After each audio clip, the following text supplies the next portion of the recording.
One of the early highlights of my aviation video career was working with the Heritage Flight Program when it just started.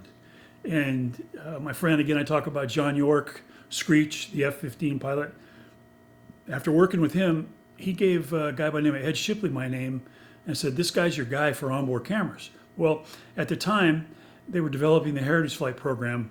And the Heritage Flight, if you've never seen it at an air show, is where they put old warbirds with new Air Force hardware and fly in formation. It's very, very, very inspirational, and it's emotional.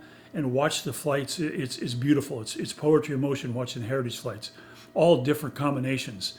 You know, Mustangs and P-47s and P-38s, F-86s flying with F-15s, F-16s, F-22s, F-35s, all those various combinations. It's very cool. Well, early in the day, Ed Shipley and a couple other guys had the idea to sell this to the Air Force. I mean, it wasn't something the Air Force greenlighted at the time.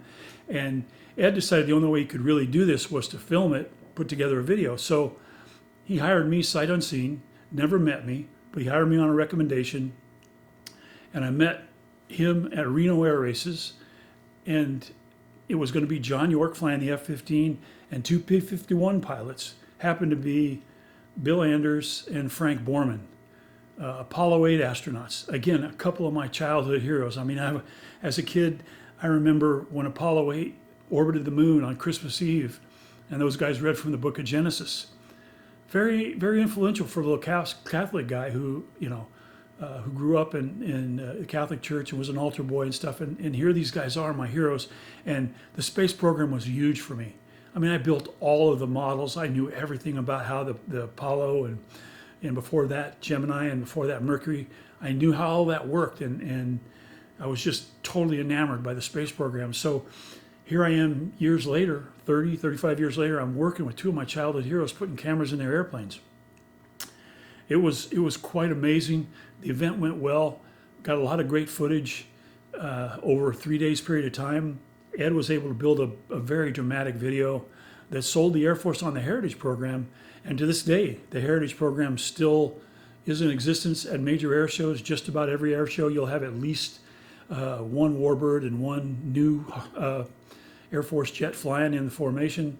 It's scripted with a piece of music written specifically. It's scripted with a piece of music that was adapted for the Heritage Program, a beautiful piece of music called "Keep 'Em Flying." And again, if you haven't seen it in an air show, I'm surprised, because they've been flying air shows now for damn near 25 years. A sidebar to that, I met Frank Borman and Bill Anders. I said, well, Bill Anders was the first person that bought a camera system from me. You know, he looked at the hardware I was putting in his airplane, and he said, I'd like to get one of those systems for myself. Can I get one? I said, sure, I can sell you one. So I put together a camera system and I sold it to him, and he took delivery and put it in his airplane.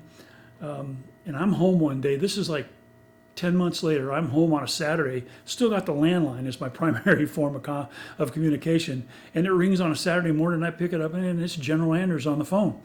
And my son is standing there, and he notices that I'm very, very, very almost at attention talking to him. And he said, Mark, he says, are you going to be at Reno this year? And I said, yes, sir, I am. He says, you want to come out here and show me how to work that camera system again? He says, I forgot how to make it work, and I need your help.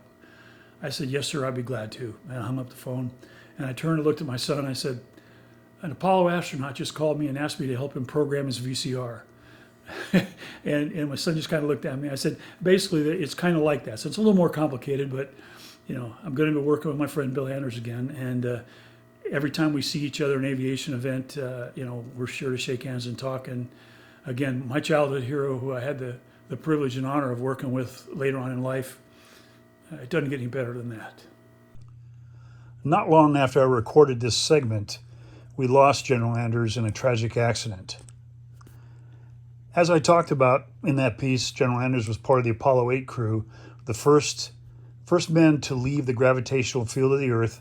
Himself, along with Frank Borman and Jim Lovell, the crew of Apollo 8, orbited around the moon on Christmas Eve in 1968. General Anders is the one that took the famous picture that Life magazine said was the most iconic photo of the 20th century. It's come to be known as Earthrise. and it captured the Earth as the crew came around the backside of the moon, and for the first time got a look at just how fragile and delicate the planet Earth looked in space.